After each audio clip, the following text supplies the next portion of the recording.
क्योंकि इस वक्त हम दोनों के रोंगटे खड़े हैं। मेरे साथ कैमरामैन नीरज कुमार है जिन्होंने एक शॉट रिकॉर्ड किया है। बताइए अपनी जुबानी क्या हो।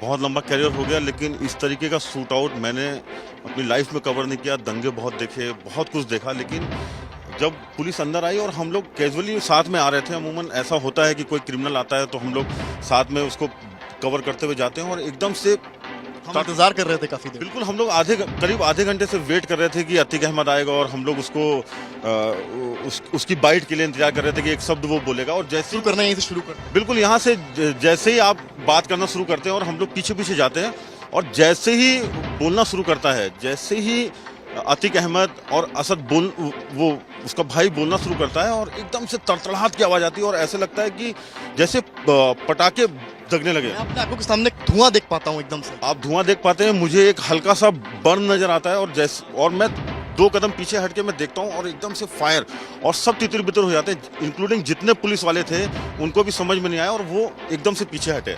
जब वो पीछे हटे, मैं अपनी पोजीशन पे था, मैंने कैमरा वो स्टैटिक रखा, और मैं ये पूरी कोशिश कर रहा था कि जो भी कुछ हो रहा है वो कैमरे में। नीरज, आपसे एक सवाल मेरा ये है कि पोजीशन क्या थी, ये सवाल आ रहा है, पोजीशन क्या थी उनकी, यानी कि जो गोलियां चली हैं, आप क्योंकि कैमरे से देख रहे थे, आपने सबसे बारीकी से देखा है, तीनों जो शूटर्स उनकी पोजीशन क्या थी?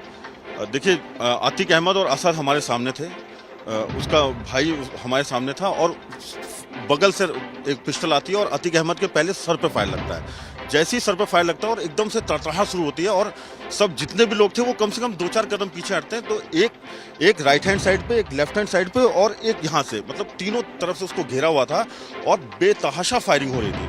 इतनी फायरिंग हो रही थी कि किसी को कुछ नहीं समझ में आया, और विद इन अ सेकेंड्स जब वो फायर बंद हुआ तब उनको कैप्चर किया गया, और उन्होंने पिस्टल छोड़ी और हाथ खड़े किए, सरेंडर सरेंडर, और उन्होंने नारे लगाए, और जैसे ही सरेंडर उन्होंने बोला, पुलिस ने उनको पकड़ लिया, और उसमें से एक था वो लेट गया, हाथ खड़े किए और उसके बाद वो लेट गया। उन्होंने खुद सरेंडर किया। पुलिस ने, ऐसा नहीं था कि पुलिस ने रिटेलिएट, कामयाबी नहीं थी कि वहां पर ऐसा कुछ भी नहीं था। पुलिस की तरफ, पुलिस भी तितर बितर हो गई थी जब वो फायर, जब जिस तरह से गोलियां चल रही थी।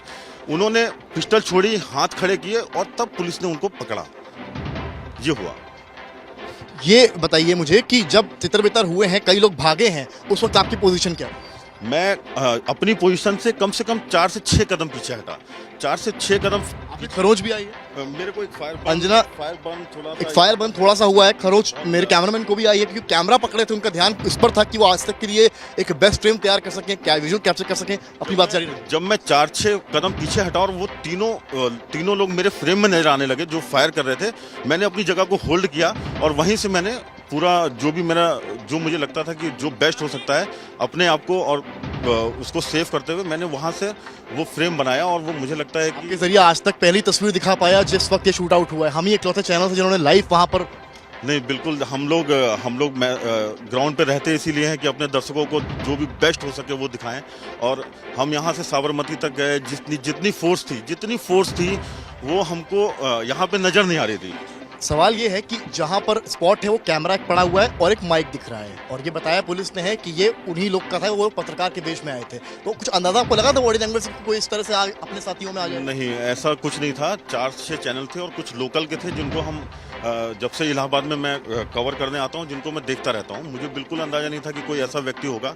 और ये सही बात है कि एक कैमरा और एक आईडी पड़ी है जिसको कोई क्लेम नहीं कर रहा है कि वो मेरा है, तो ये अंदाजा लगाया जा सकता है कि हो सकता है कि वो उसी भेष में आए हों, लेकिन ये पुख्ता तौर पे नहीं कहा जा सकता है कि वो पत्रकार के भेष में। मेरे वहां पर रोंगटे खड़े हो गए थे, क्योंकि जिस वक्त शूट आउट हुआ है, आपकी मनोस्थिति क्या थी दिमागी तौर पर, आप उस वक्त क्या सोच रहे थे? मुझे लगता है कि वो 30-35 सेकंड जो गोली की तड़तड़ाहट थी, वो मुझे समझ में नहीं आ रहा था कि ये हुआ क्या है। लेकिन जब मैं 4-6 कदम हटा और एकदम से मुझे 3-4 लोग फायरिंग करते हुए नजर आए, मुझे लगा कि ये ऐसा हो गया है। और अगले ही पल उसका अतीक और उनका भाई जमीन पे पड़े हुए थे, और बाकी लोग जो हैं वो हाथ ऊपर करके सरेंडर करने की मुद्रा में थे। सरेंडर उन्होंने चिल्लाया, और उसमें 2 को खड़े पे पकड़ा गया है और एक अपने आप जमीन पे लेट गया है। पुलिस का हाव भाव उस वक्त क्या था? सवाल। पुलिस नदारत थी, पुलिस आसपास नहीं थी। आप अगर मेरे फ्रेम में देखेंगे तो तीनों शूटर्स ने उन दोनों भाइयों को घेर के रखा हुआ है, और पुलिस कहीं भी फ्रेम में नहीं है। पुलिस अपनी खुद जान बचा रही थी। बिल्कुल जान बचा रही थी। पुलिस आपको मैंने वाइट, उस बात की फिक्र नहीं थी वहाँ कितने पत्रकार खड़े हैं? मुझे नहीं लगता है कि होगी। मुझे लगता है कि जिस तरह की गोलीबारी हुई है, सब अपनी जान बचा के भाग रहे होंगे, तो पुलिस ने भी सोचा यही बेहतर है कि पहले जान बचाई जाए, बाद में देखा जाएगा। मैंने अपना लेकिन आज तक की टीम वहां पर मौजूद है। मैंने अपने कैमरे का वाइड फ्रेम खोला ताकि एक भी शॉट मेरा मिस ना हो पाए। मैंने अपनी पोजीशन ली और मैंने वाइड फ्रेम खोला, और जिस तरह से था वो जो भी उस स्थिति में मैं मूवमेंट कर पाया वो मैंने किया। लेकिन पूरे फ्रेम में आप देखेंगे, पूरे फ्रेम में देखेंगे आप, पुलिस नहीं है। जब उन्होंने पिस्टल रख दी और सरेंडर किया, तब पुलिस ने आके उनको पकड़ा है।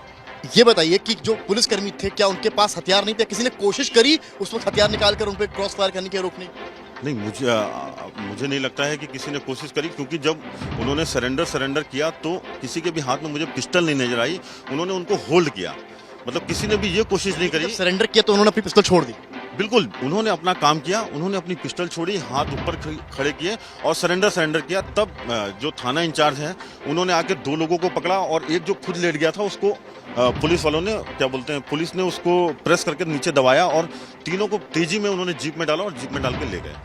मैं ये कह सकता हूँ, अपने अनुभव से तो नहीं कह सकता हूँ, जो मैंने देखा है मैं उसके हिसाब से कह रहा हूँ।